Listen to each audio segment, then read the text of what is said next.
د ولسمشر لومړی مرستيال امرullah Saleh وایي چې هیواد ته د سرلوړي او باعزته سولې راوستل غواړي.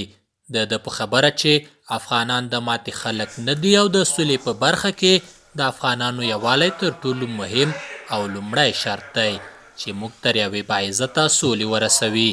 نوموړي د سولې روانو خبرو کې د نظام راتلونکي جوړښت ته په اشارې وویل چې د افغانستان راتلونکی حکومت به د کویټې شورا نه بلکې افغانان ټاکي.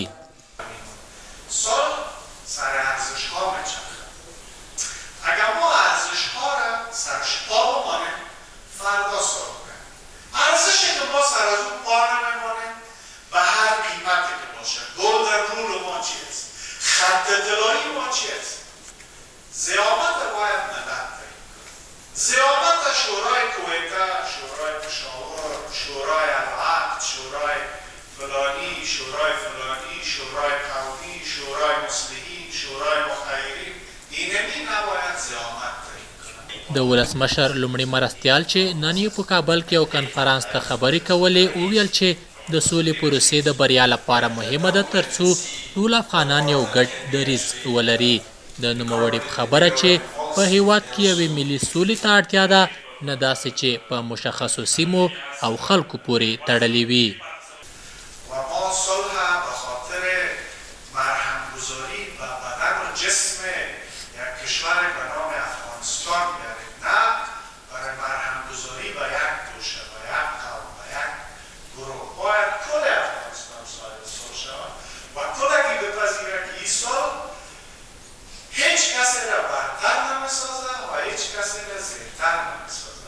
صالح وایي چې افغان دولت به د سولې په خبرو کې د هیواد له هیڅ ارزښت تیر نشي. نوموړی ډاډ ورکوي چې په دې پروسه کې د هیڅ معاملې کولو ځای نشته. د نوموړي په خبره چې هیڅوک حق نه لري ترڅو د سولې په خبرو کې د خلکو د حاکمیت او ټاکنو خبرې وکړي.